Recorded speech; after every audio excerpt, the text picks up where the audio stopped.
Je vous salue tous au nom de Seigneur Jésus-Christ. C'est vrai, serviteur de Dieu, l'homme à la personne du frère Kevin Anjouana. Aujourd'hui, nous avons tous l'objectif de parler sur Jésus-Christ, qui est notre Seigneur et Sauveur.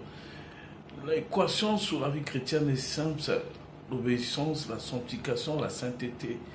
Sinon, sans ça, il nous sera difficile d'obtenir et d'hériter le royaume de Dieu.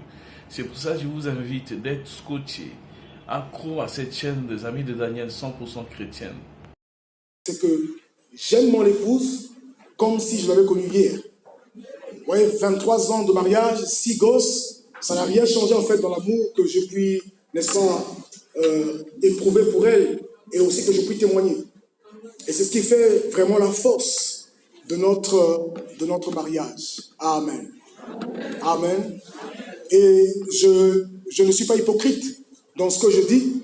Et je sais combien ceux qui ont l'occasion de nous côtoyer peuvent justement remarquer cela et ils peuvent également témoigner. Amen. Et ce soir, je bénis Dieu parce que je me rends compte effectivement du pourquoi, du thème que le Seigneur a mis dans mon cœur. Alléluia.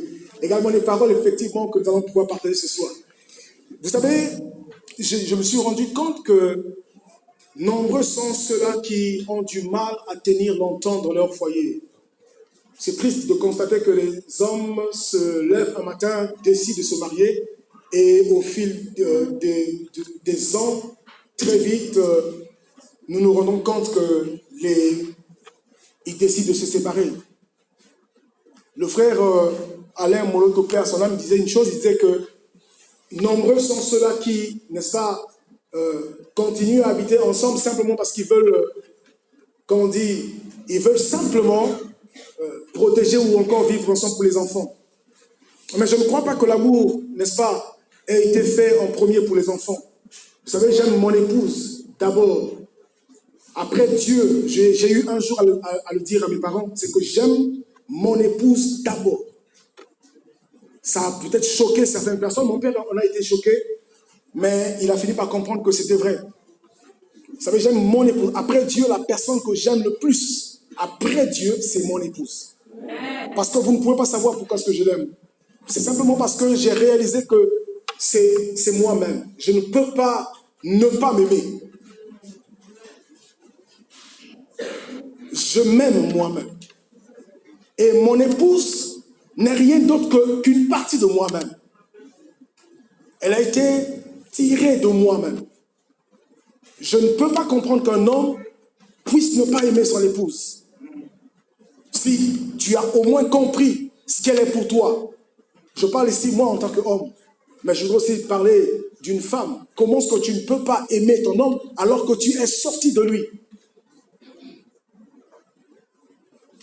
Est-ce que je parle à quelqu'un?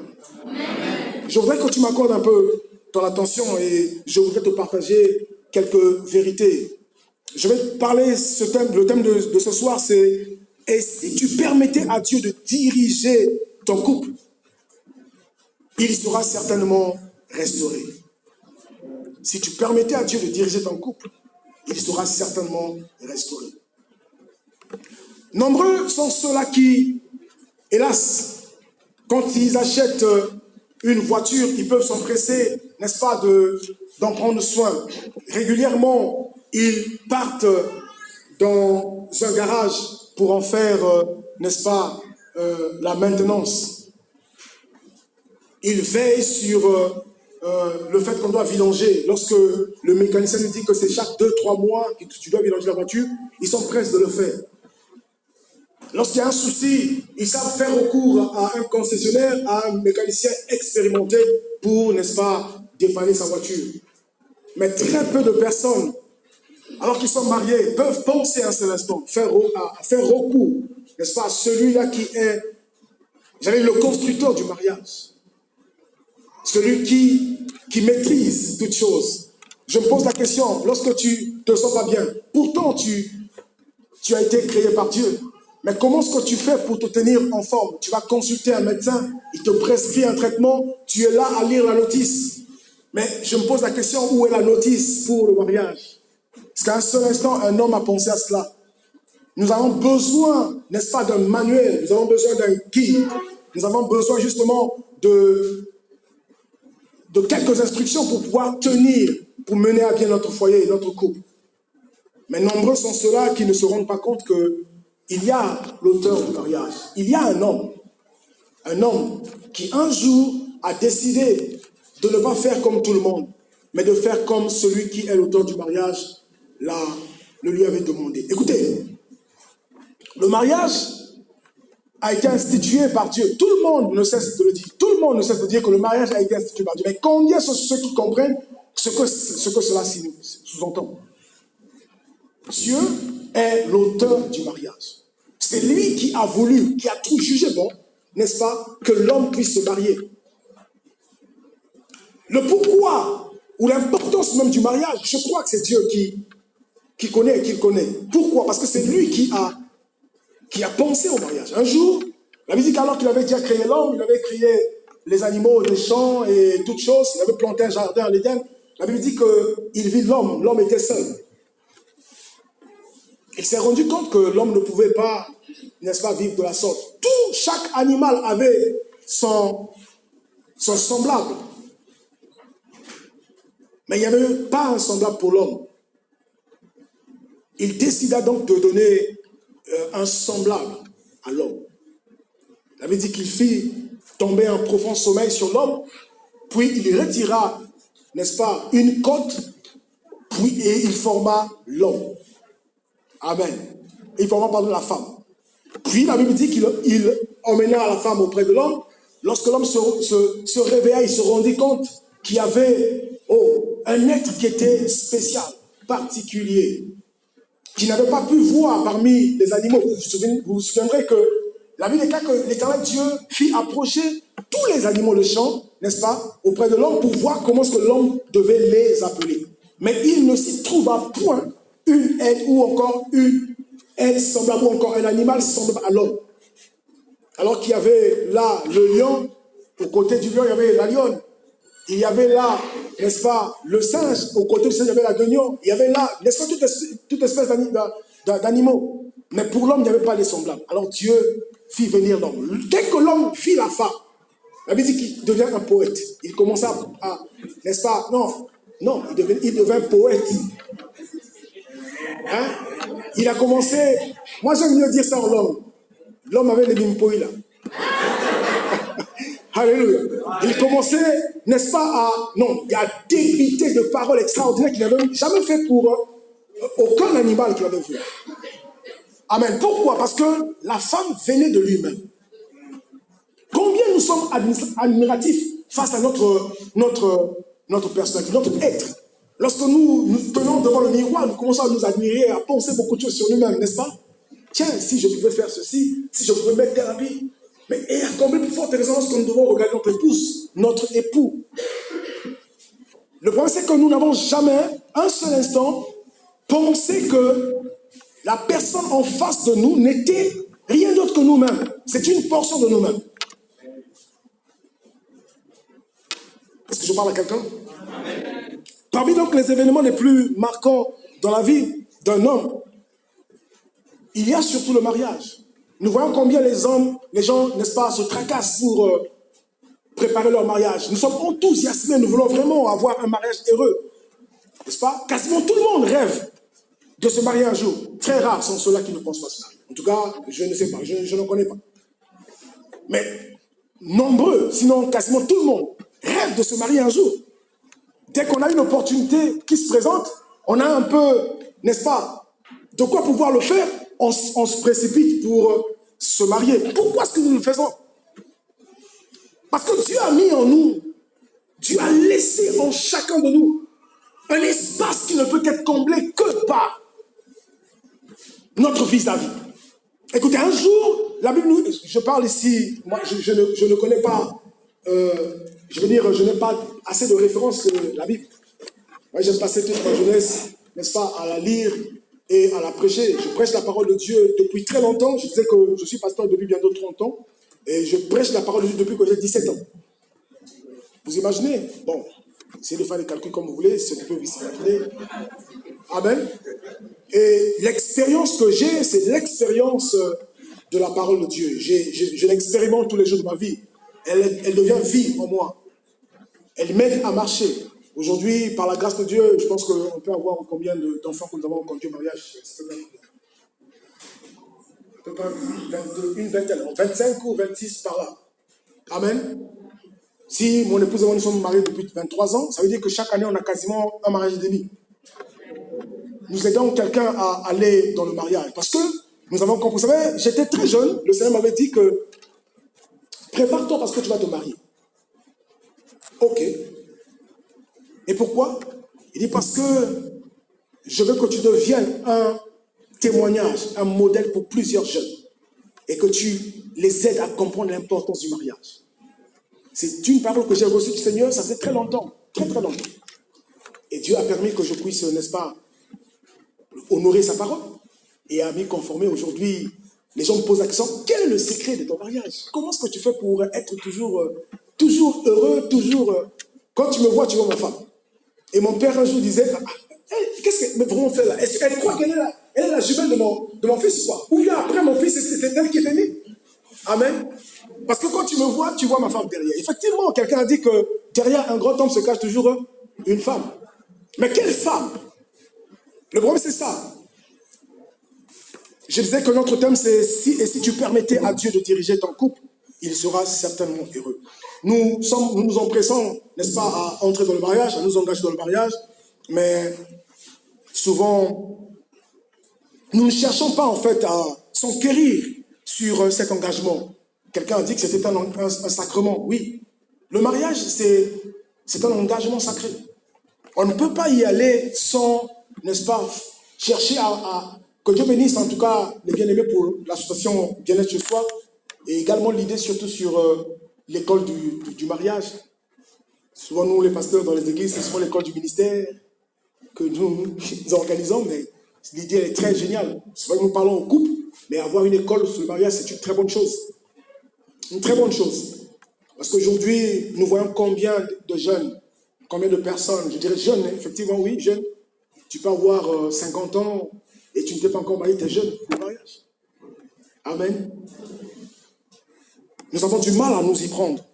Et que de chercher à nous enquérir, surtout à faire recours à celui qui est l'auteur du mariage. Parce qu'en fait, le mariage, pour le mariage, il y a un manuel, ce qu'on appelle, j'appelle moi le manuel de bonne pratique. Un kit d'usage ou une notice mariage. Et ça existe. Et il suffit de faire recours à celui qui est l'auteur du mariage. En effet, on ne saurait donc parler d'une voiture, aussi belle fût-elle, sans se référer à son constructeur, ou évoquer même son fabricant. On est très fiers de dire que non, de présenter sa voiture. Non, mais j'ai telle voiture, n'est-ce pas? Une Toyota, je dirais, une Nissan, quelle que soit la marque que tu veux présenter. Mais quand tu parles dans la boîte à gants, ta voiture, tu as toujours là le manuel. Lorsqu'il y a un petit souci avec ta voiture, surtout aujourd'hui avec le monde de la technologie, n'est-ce pas? Il y a un LED qui s'allume, qui clignote, et tu dis, mais qu'est-ce qui se passe? Et tu fais recours très vite au manuel pour voir qu'est-ce qui se passe.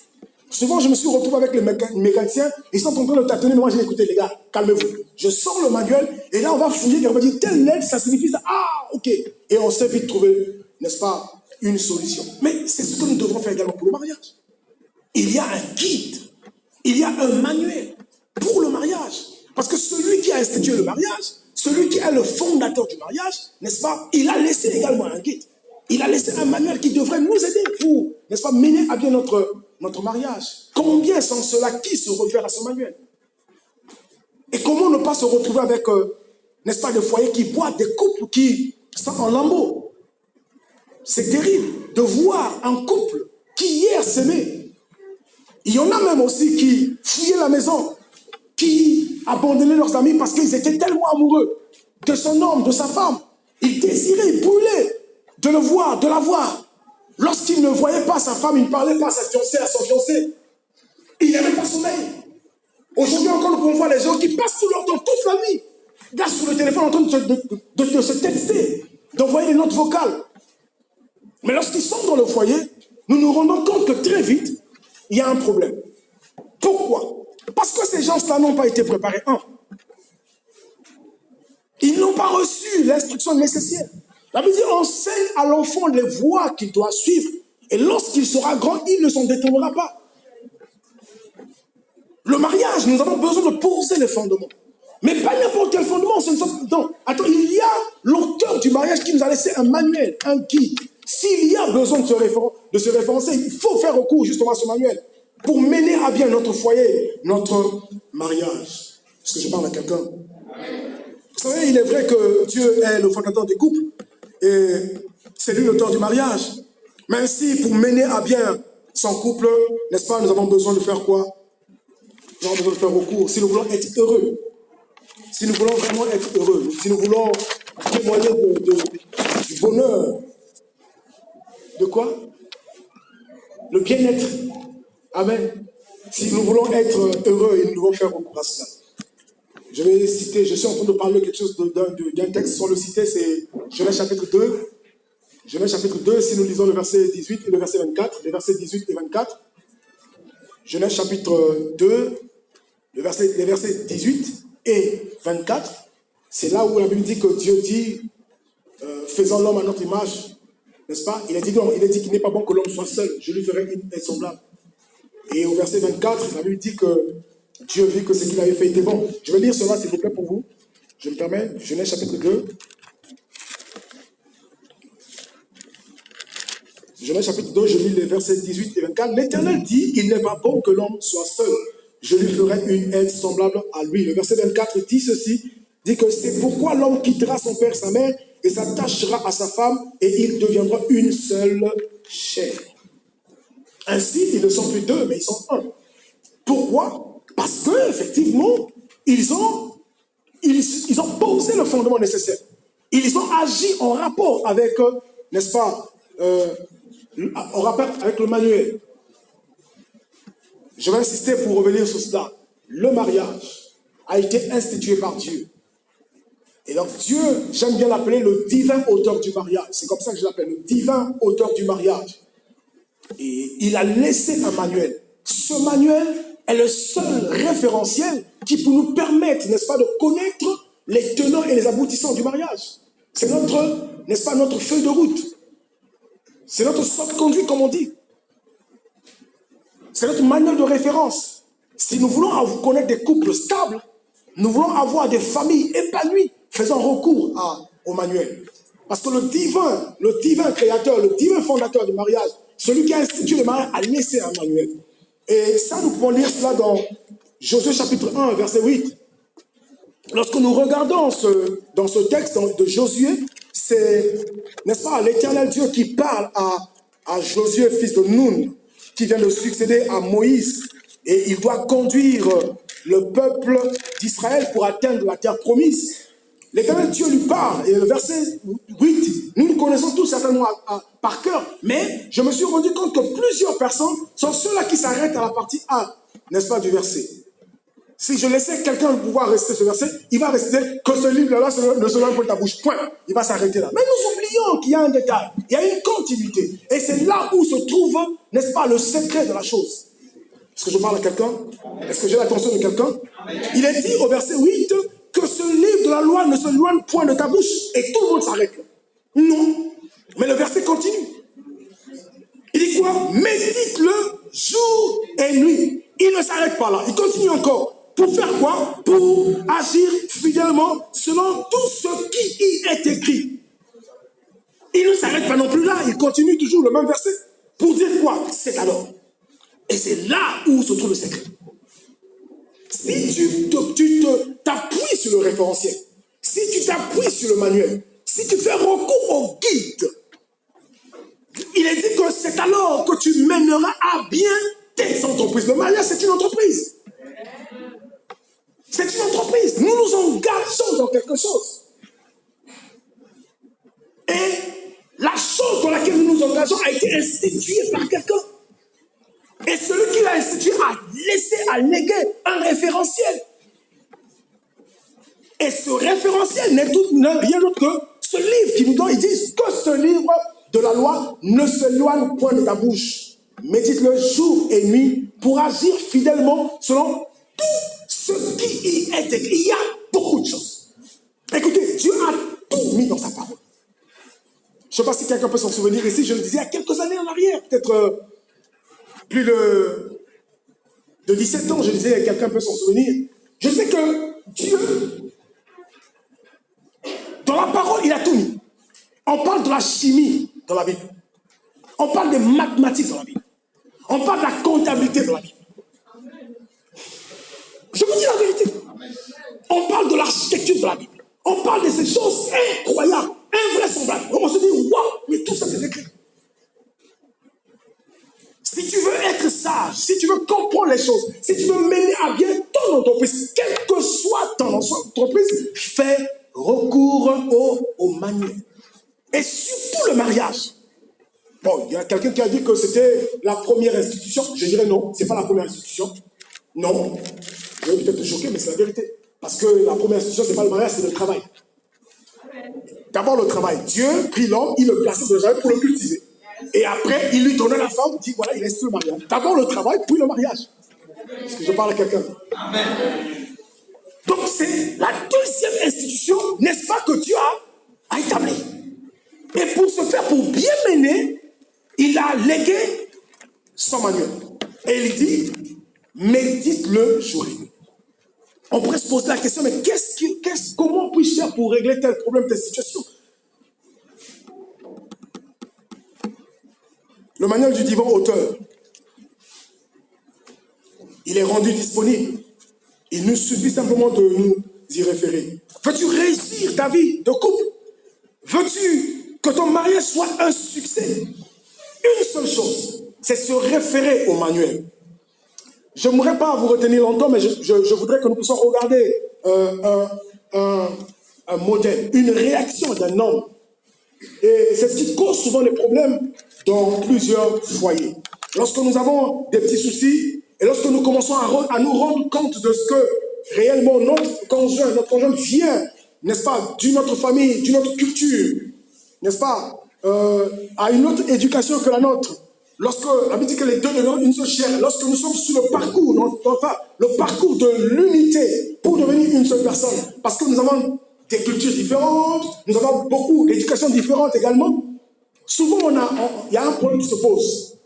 Mais regardez quelque chose. Matthieu chapitre 1, j'aimerais que nous puissions lire. Je vais me permettre de faire une longue lecture afin que nous puissions voir un peu ce qui se passe. On nous parle de quelque chose. Ce qui est dit dans ce récit ici du chapitre 1 de Matthieu peut même est souvent sujet de beaucoup de problèmes dans le foyer. Mais là, c'est l'extrême même. Une situation qui peut causer le trouble dans le foyer. Qui peut pousser les gens n'est-ce pas, à mettre fin à une relation. Il est plus que même les sujets qui poussent de nombreuses personnes à se séparer. Écoutez ce que dit la Bible. Je suis au verset 18. Mais voici de quelle manière arriva la naissance de Jésus-Christ. Marie, sa mère, ayant été fiancée à Joseph, se trouva enceinte par la vertu du Saint-Esprit, virgule, je lis la virgule, avant qu'ils aient habité ensemble. Waouh! Ils ne sont que fiancés, ce qui est normal, ce qui n'est que normal. Ils ne peuvent pas habiter ensemble parce qu'ils sont que fiancés. Je ne sais pas s'il y a des fiancés ici, des couples de fiancés. Est-ce qu'il y a des fiancés ici, des couples en formation? C'est bon, les fiancés? Ok, merci. Imaginons un seul instant que, voilà, ta fiancée se retrouve enceinte. Vous n'avez jamais habité ensemble. Et là, on te dit que non, mais elle est enceinte. Pardon, fermez les yeux. Les frères, fermez les frères seulement. Les frères, fermez les yeux. Bon, réfléchissez, les frères seulement, pardonnez-moi, fermez les yeux. Réfléchissez. Comment allez-vous réagir? Soyez honnête avec vous. Donnez la réponse. Vous voyez, c'est ce que je disais. Maman avait raison. Nous avons commencé à dire des choses, à fomenter des histoires. Nous l'avons dit à tel endroit. Oh, donc ce jour-là, quand je passais à tel endroit, la personne que j'avais vue, c'était elle. C'est la vérité. Et là, ce temps, Joseph est informé que Marie, sa fiancée, avec qui ils n'ont jamais partagé la couche. Elle se retrouve enceinte. Oh. Mais qu'est-ce qui se passe? Comment, face à de telles situations, nous pouvons réagir? Le manuel nous aide. Le problème, c'est de connaître, n'est-ce pas, le manuel, de l'avoir lu. C'est pourquoi l'Éternel dit à Josué, médite-le jour et nuit. Oui, moins tu lis le manuel, plus tu es ignorant des choses qui sont écrites. Mais plus tu lis le manuel, n'est-ce pas, plus aussi tu es avisé. Et tu sais comment t'y prendre, comment réagir. C'est ce qui manque à beaucoup de personnes. Ils s'engagent dans le mariage, mais ils n'ont pas de repère. Ils n'ont pas de repère. Ils ne savent pas comment se comporter, comment se tenir, comment s'y prendre, comment réagir face à telle ou telle chose. Pourtant, Dieu a tout mis dans sa parole. Tout. Je dis bien tout. J'insiste encore, tout dans sa parole. Et sans exception. Et j'aime l'attitude de Joseph. Et c'est ce que je voudrais partager avec quelqu'un ce soir. Comme nous l'avons dit dans notre thème. Et si tu permettais à Dieu de diriger ton couple, il sera certainement restauré. C'est que Joseph, c'était un homme qui avait laissé une place à Dieu. C'est quelqu'un qui connaissait également le manuel. Je ne sais pas si tu as laissé une place à Dieu dans ton couple. Je ne sais pas si tu fais souvent recours au manuel. Est-ce que tu le lis souvent? Est-ce que tu sais quelque chose quant aux principes qui doivent régir le mariage? Je ne sais pas.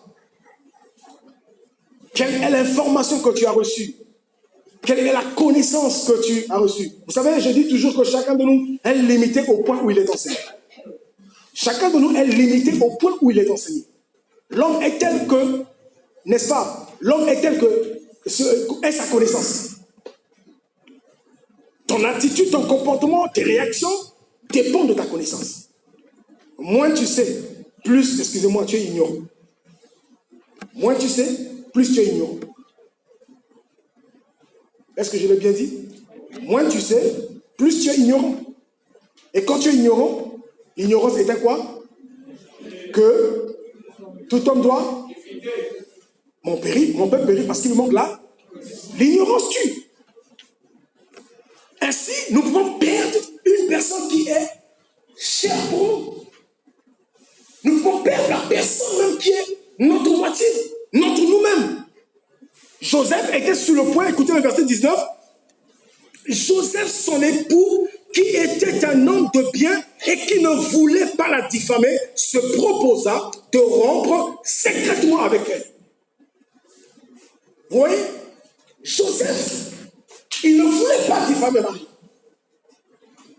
Bon, je ne voudrais pas évoquer, je pense que ce n'est pas la raison de notre rencontre ce soir. Nous voulons rendre grâce, nous voulons, n'est-ce pas, être reconnaissants à Dieu pour nos couples. Mais vous allez voir quelque chose qui est formidable ici, c'est que Joseph, la Bible appelle Joseph son époux. Parce que pour Dieu, c'est une grande parenthèse que je vais ouvrir, je vais la refermer aussitôt. Pour Dieu, lorsqu'on s'engage dans les fiançailles, ce n'est pas pour divorcer. Je ferme la parenthèse, je laisse ça pour une fois. Si Dieu permet, nous aurons l'occasion d'en parler. Et Dieu appelle une femme fiancée, épouse. Formidable. C'est ce que toute la Bible dit. Donc, et même, moi j'aime ça en langue, en lingala en particulier, se fiancer, on dit quoi? Ko, kanga, lo. Donc tu as gagé une parcelle et personne d'autre ne peut l'acheter. Waouh! Formidable. Amen. Joseph ne voulait pas diffamer Marie. Alors il se proposa de rompre secrètement. Écoutez la suite du verset. La Bible dit, au verset 20, comme il y pensait, voici un ange du Seigneur lui apparut en songe et dit, Joseph, fils de Marie, ne crains pas de prendre avec toi Marie, ta femme, car l'enfant qu'elle a conçu vient du Saint-Esprit. Elle enfantera un fils et tu lui donneras le nom de Jésus. C'est lui qui sauvera son peuple de ses péchés. Lorsque nous avons une relation, un contact avec l'auteur du mariage, il saura nous diriger. Ce qui manque à beaucoup de personnes. Nombreux de ceux qui s'engagent dans le mariage, c'est qu'ils n'ont pas de relation avec l'auteur du mariage. Oui, tu as une voiture, tu sais que dans cette ville, il y a tel garage qui est spécialisé Toyota. Il y a tel garage qui est spécialisé en ceci, en cela. Mais pour le mariage, il y a un seul qui est spécialiste. C'est lui-même l'auteur du mariage. Lorsqu'il y a un souci, il faut apprendre à faire quoi? À l'écouter. À faire recours à lui. C'est ce que cet homme a fait. Joseph, pendant qu'il était en train de penser, le Seigneur envoie son ange. Vous savez, aujourd'hui encore, Dieu nous envoie son ange. La parole de Dieu, d'abord, elle est la prophétie par excellence.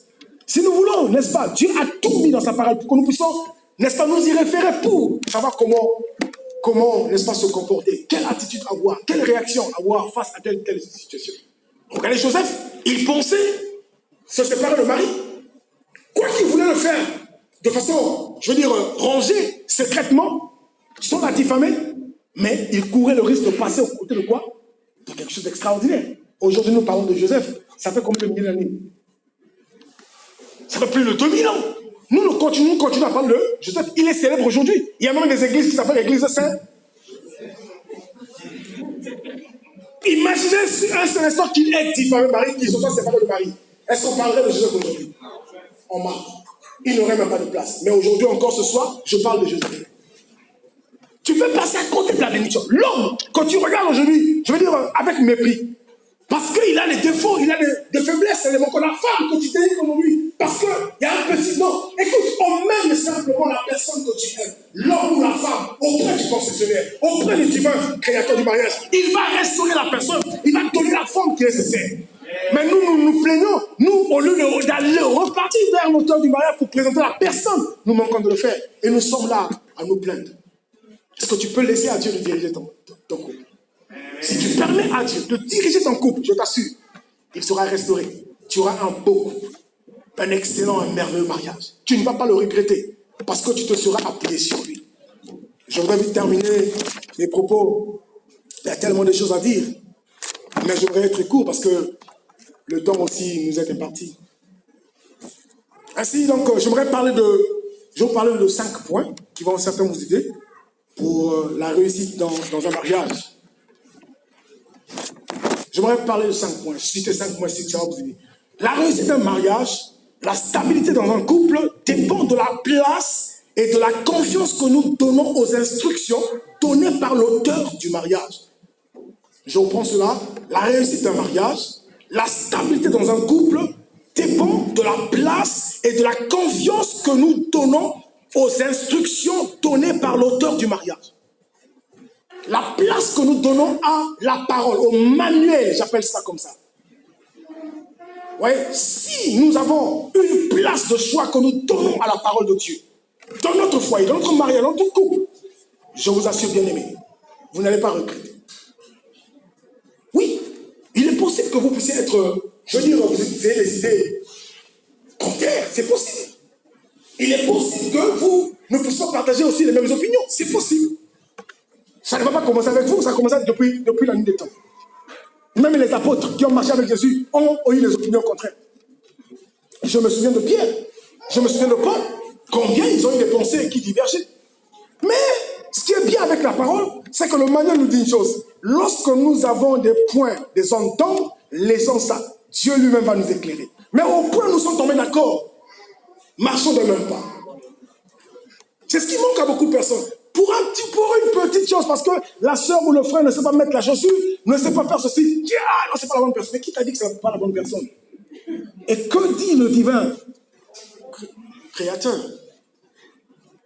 Tu peux passer à côté de quelque chose. Mon épouse et moi, alors que nous étions, n'est-ce pas, même pas encore fiancés. Vous savez, un jour, Dieu m'a dit, tu vois la fille que tu vois là-bas, c'est elle qui sera ton épouse. Oh! J'ai dit, Seigneur, mais moi je suis en train de rêver épouser une Américaine, une Antillaise, une Marocaine. À l'époque, je connaissais vraiment le Maroc. Curieusement, à elle aussi, Dieu lui a dit, tu vois le frère là-bas, il sera comme Dieu. Il dit, un frère comme cela, je dis oui. Elle-même là où Dieu était, Dieu lui a dit que c'est ce que nous n'avions rien à l'époque qui pouvait nous nous réunir. Nous n'avons rien. Mais aujourd'hui, je ne peux pas vivre sans mon épouse. C'est impossible. Je vous dis la vérité, je ne peux pas vivre sans mon épouse. C'est pas possible. Même quand nous sommes fâchés, parce que ça arrive, hein, si quelqu'un vous dit qu'on ne se fâche pas, c'est faux. C'est faux. Il est possible que vous puissiez avoir des frottements. C'est possible. Mais ce qui est formidable, c'est que chez nous, le principe, c'est que le manuel nous dit que le soleil ne se couche pas sur votre lait. C'est ce que le manuel dit. Donc avant que le soleil ne se couche, chérie, tu sais, oh, pardonne-moi, chérie. Amen.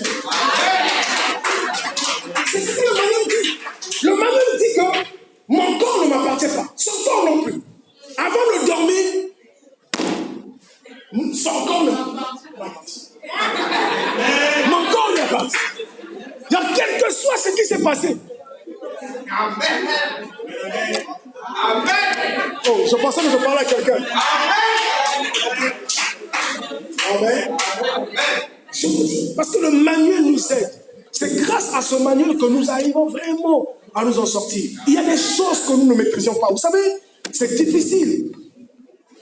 Vous pouvez vous voir, si vous faites, n'est-ce pas, notre 2019 moins 30 ans, vous allez imaginer un peu ces années-là. Il y avait très peu de pasteurs qui étaient mariés. La preuve, c'est que je priais dans une église où mon pasteur n'était même pas marié.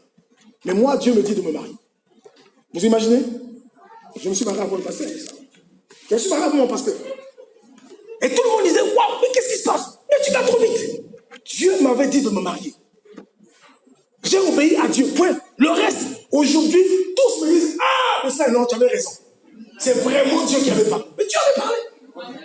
Vous savez, quand tu te réfères au manuel, je t'assure, tu ne taperas jamais à côté. C'est impossible.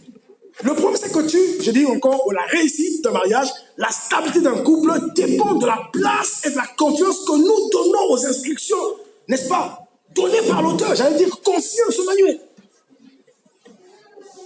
Dieu est digne de confiance. Sa parole est digne de confiance. Elle ne faillit jamais. La Bible dit que cette parole est éprouvée. Vous comprenez ça?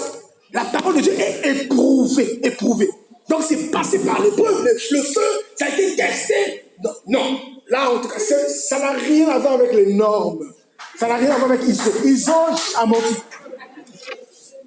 Je veux dire, non, Ozi a menti. Non, ISO, c'est ISO plutôt.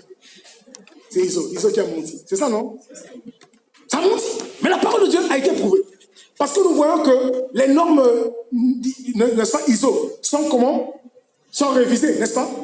Mais la parole de Dieu est la même hier, aujourd'hui, éternellement. Jamais. Depuis plus de 2000 ans. Avant même, je veux dire, depuis jusqu'aujourd'hui, elle est restée la même. Elle ne change pas. Faites confiance à l'auteur. J'avais dit que je parlais de 5 points. Le premier point, j'aimerais que vous puissiez noter avec moi, s'il vous plaît. On va terminer dans quelques minutes. Il me reste 4 minutes. Je vais demander encore 5. Non, mais il faut que je termine. Le premier point, c'est qu'il faut d'abord reconnaître Dieu comme l'auteur du mariage. C'est le premier point. Premier point, il faut d'abord reconnaître Dieu comme l'auteur du mariage. Si tu as ce principe-là comme fondement, ça va ouvrir la porte pour le reste. Si tu reconnais Dieu comme étant l'auteur du mariage, le deuxième point, il faut accepter sa parole. Le problème, c'est que nombreux sont ceux qui disent oui, c'est vrai que la Bible dit, mais, c'est vrai que la Bible dit, mais, si la Bible parlait, c'est que si le manuel te dit ça, fais ce que le manuel te demande de faire. Si tu fais autre chose, tu passeras à... Donc le premier principe, si tu n'as pas encore intégré en toi, la suite, ça va fausser. Deuxième principe, j'ai dit que c'est, il faut accepter sa parole. Jean chapitre 1, verset 12 à 13 nous dit une chose capitale. Je vais quand même me permettre de lire cela, c'est très important, on va y revenir vers la fin. Jean chapitre 1, verset 12 à 13, je vais lire jusqu'à 13, c'est le verset 12 qui nous importe, mais je vais lire jusqu'au verset 13. Il est dit, mais à tous ceux qui l'ont reçu, à ceux qui croient en son nom, elle a donné le pouvoir de devenir enfants de Dieu, lesquels sont nés non du sang, ni de la volonté de la chair, ni de la volonté de l'homme, mais de la volonté de Dieu. Lorsque nous acceptons la parole de Dieu, parce que la parole de Dieu s'est faite un jour chair, elle est venue parmi les hommes. C'est elle qui change les vies. C'est elle qui émonde les hommes. C'est elle qui transforme un homme. Un homme qui n'a pas de forme, qui n'a pas de qualité, qui n'a pas d'instruction, peut être transformé par la parole que nous écoutons. Cette parole-là, si tu l'acceptes, elle va produire des changements en toi. Troisième principe. Pour, n'est-ce pas, la réussite d'un mariage, la stabilité du couple. Troisième principe, il faut lui donner, d'être au centre de votre couple. Il faut donner à la parole d'être au centre de votre couple et de votre union. Donnez à la parole d'être au centre. Très important. Et pour ça, j'aimerais que nous lisions Ecclésiaste, chapitre 4, le verset 12. Ecclésiaste, chapitre 4, le verset 12.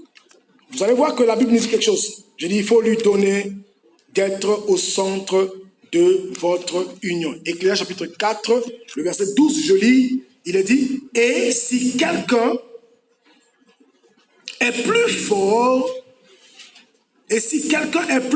qu'un seul, les deux peuvent lui résister. Et la corde à 3 fils ne se rompt pas facilement. Vous savez, la parole de Dieu se fait chair. C'est la personne de Jésus-Christ. Lorsque tu l'as accepté, il devient la 3e corde de votre couple. Voyez, lorsque la femme veut partir à gauche, le mari veut partir à droite, ou vice-versa, lui, il est au centre, il fait quoi? Vous comprenez? C'est la parole de Dieu qui nous donne de comprendre que non, là j'ai tort. La puissance de la Bible dit que la parole de Dieu elle est puissante et efficace. Hébreux chapitre 4, le verset 12.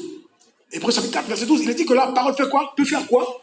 Peut séparer notre moi Jésus, mais surtout âme et esprit. Surtout ça, âme et esprit.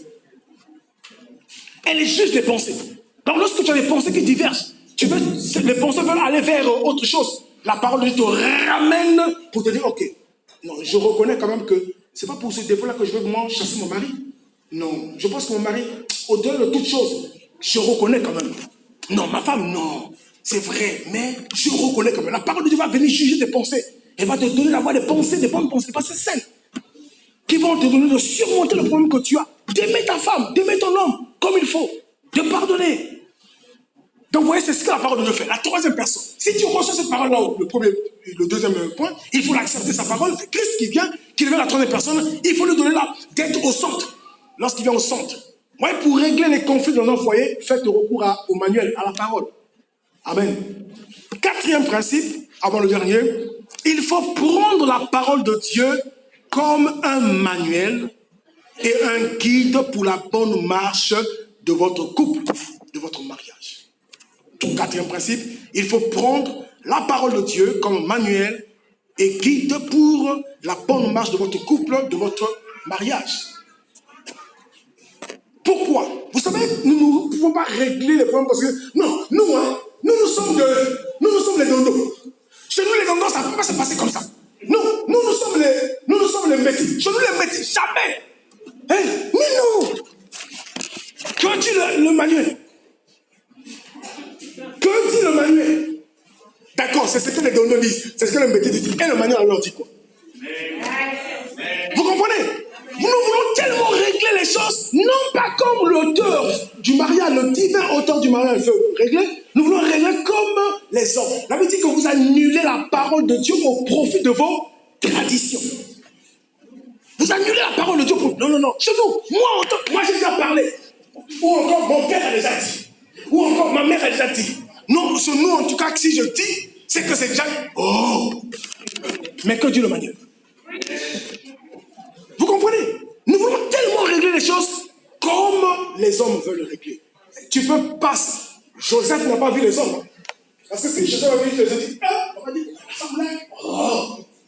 Et là, tu dis toi aussi. Un homme accepté. Non.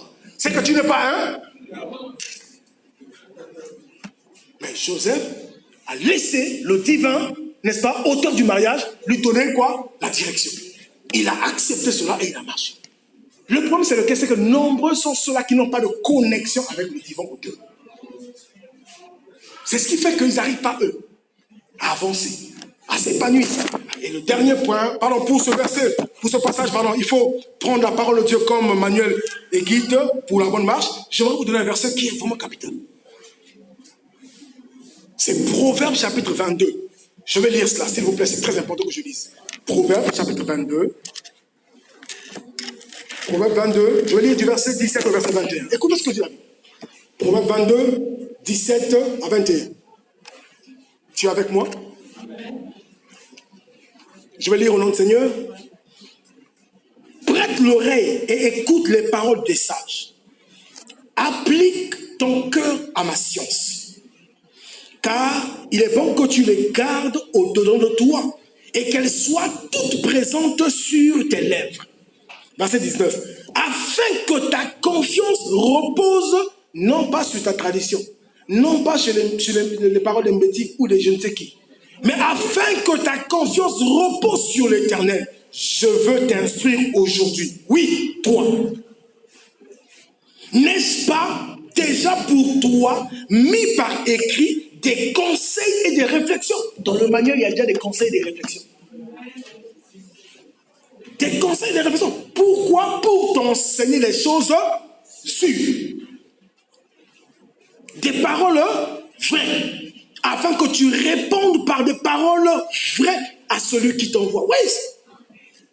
Il y a des paroles sûres, il y a des paroles vraies qui sont déjà écrites dans le manuel. Ne cherche pas à aller fouiller ici et là. Dans le manuel, il y en a. Tu mèneras une vie paisible, agréable, un couple stable, une famille épanouie. Les gens vont se demander, mais comment ils font? Comment ils font? Ils font. Comment? Parce qu'ils se réfèrent au manuel du divin créateur du mariage. Cinquième et dernier point, ou dernier principe, il faut que chacun dans le couple, j'insiste, je veux que tout le monde puisse m'écouter s'il vous plaît. Pour le dernier principe, il faut que chacun dans le couple joue son rôle pour s'attendre au succès et à la réussite du mariage. Il faut que chacun joue son rôle pour s'attendre au succès et à la réussite du mariage. Et là, nous allons conclure avec Éphésiens chapitre 5. Nous allons lire du verset 20 au verset 23. Parce que souvent, les gens lisent après. Les gens aiment bien lire après. Les gens aiment commencer au verset 21. Nous allons commencer au verset 20.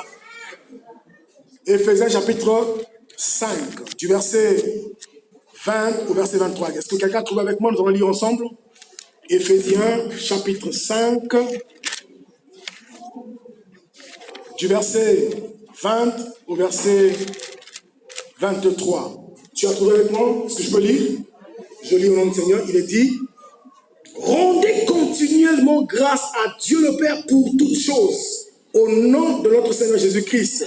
Et puis quoi? Il a dit quoi? Non, je veux que vous lisiez ça. 1, 2, 3.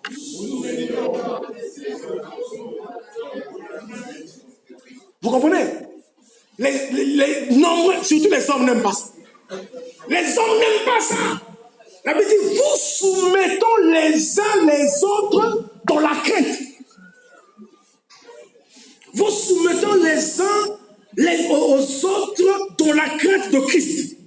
Vous voyez, quand Christ, il est au centre, lorsqu'il est la troisième personne, lorsqu'il est, vous comprenez, il est présent dans un couple, dans un foyer. Nous n'allons pas aimer notre femme ou obéir à notre mari à cause de lui. Parce que le mari, c'est un tyran. C'est pas ça. Ça n'a rien à voir avec ça. Parce que la femme, c'est pas ça.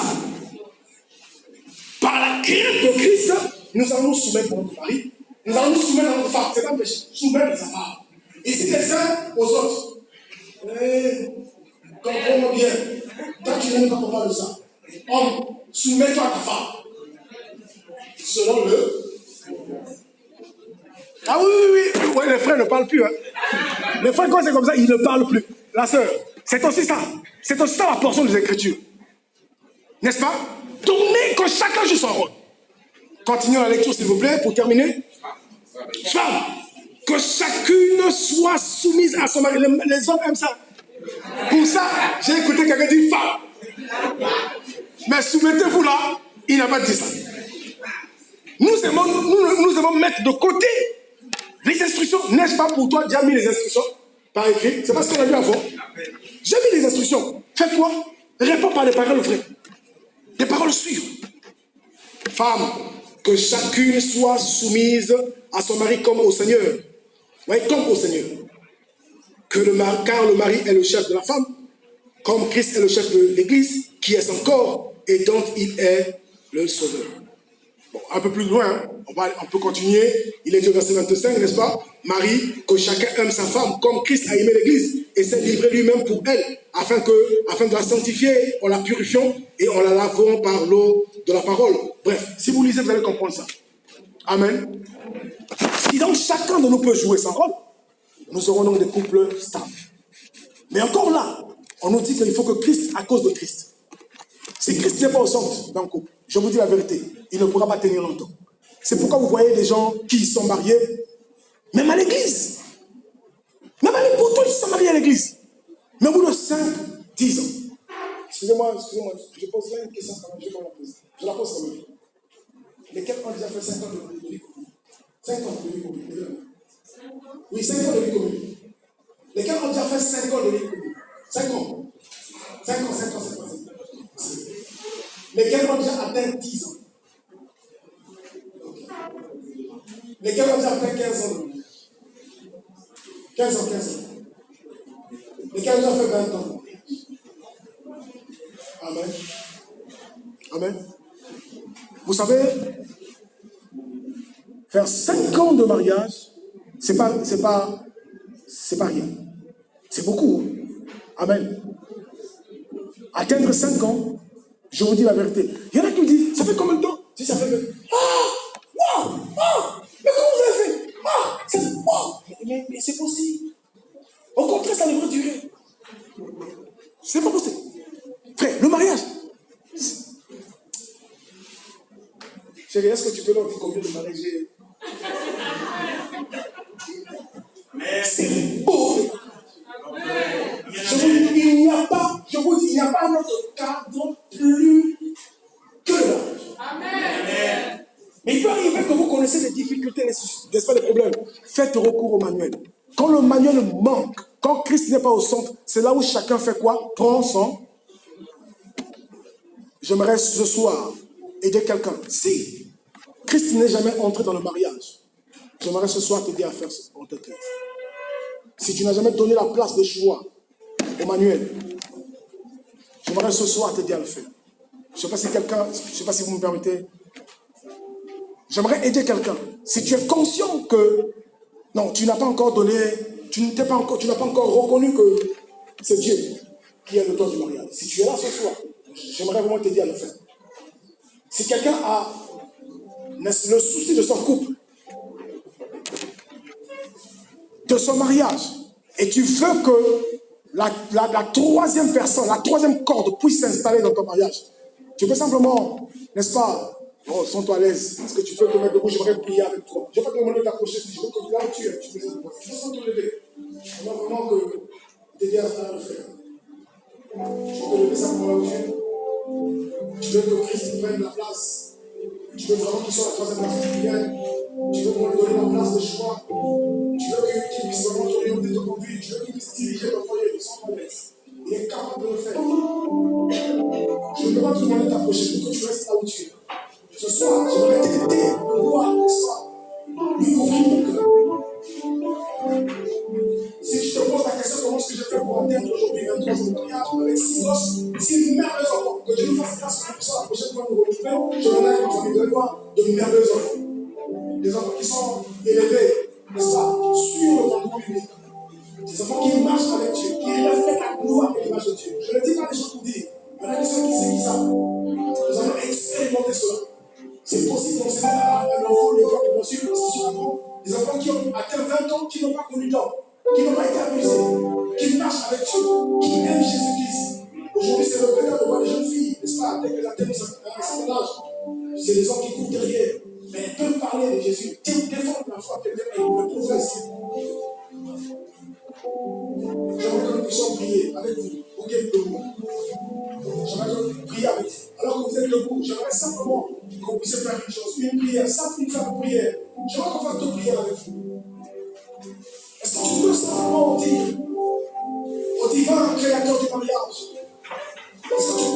moi faire cette prière. Seigneur, tu peux répéter ça pour moi, Seigneur. Ce soir, je reconnais que tu es l'auteur du mariage. Je t'ouvre mon cœur. Je veux te recevoir dans ma vie. Je veux que tu sois la troisième personne. Afin que la corde à toi ne se rompe pas.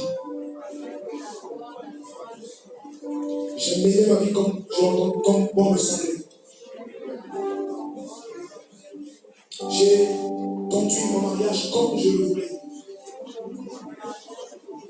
Mais ce soir, je veux m'appuyer sur ta parole.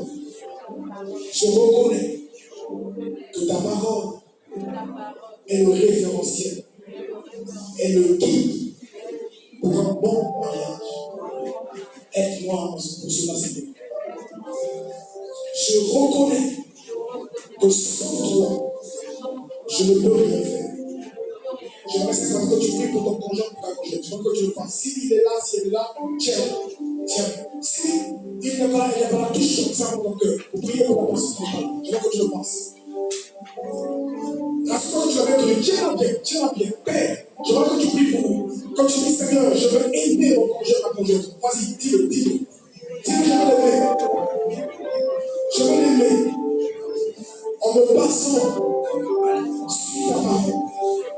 Seigneur, donne-nous de regarder ta parole et de nous y conformer afin de mener à bien notre couple. Seigneur, nous avons besoin de toi. Viens nous aider. Viens nous secourir. Moi, Seigneur, je prie pour toi. Père Saint, je te recommande mon frère. Ma soeur qui s'est levée et qui a prié par le roi pour son couple, pour son ménage, pour son foyer. Père, je prie que ta main puisse soit sur nous. Je prie que tout ce que l'ennemi amène dans la volonté, planifié dans la détruire dans l'union. C'est ce qu'on va faire maintenant que je prie au nom de Jésus-Christ. C'est que je me lève contre tout ce qui vient nuire à leur foyer, à leur union, à leur couple, Seigneur. Tout ce qui vient pour s'aimer votre gloire, la destruction de votre gloire. Je chasse cela au nom de Jésus-Christ. Je me lève contre tout ce qui vient pour s'opposer à cette union, pour s'opposer à ce couple, pour diviser, pour déchirer ce couple. Je chasse cela au nom de Jésus. Tu es l'auteur du mariage. Tu es le divin auteur du mariage. Est-ce que, mon Dieu, que la vérité du mariage, Seigneur, s'établisse sur ce couple, qu'ils expérimentent au-delà de ta parole et qu'ils puissent marcher au-delà, parce que selon tes instructions, Seigneur, selon ta parole, qu'ils connaissent, mon Dieu, un couple, un mariage, mon Dieu, épanoui, qu'ils connaissent le succès et la réussite, Seigneur, mon Dieu, dans ta parole. Que ce livre de la loi ne se voit pas de ta bouche, mais dis que le jour et nuit, pour agir fidèlement sur tout ce qui est écrit, car c'est alors que tu mèneras avec les entreprises, c'est alors que tu réussiras. Merci, mon Dieu, de la réussite, le succès, c'est l'épanouissement, le bonheur. Oui, Seigneur. Qu'ils disent comme l'association de la Loi, Dieu, bonheur, Jésus. Que le bonheur soit. Je te remercie, Seigneur. Pendant que tu t'assois avec ton groupe, avec ton conjoint, ta conjointe, que Dieu te bénisse.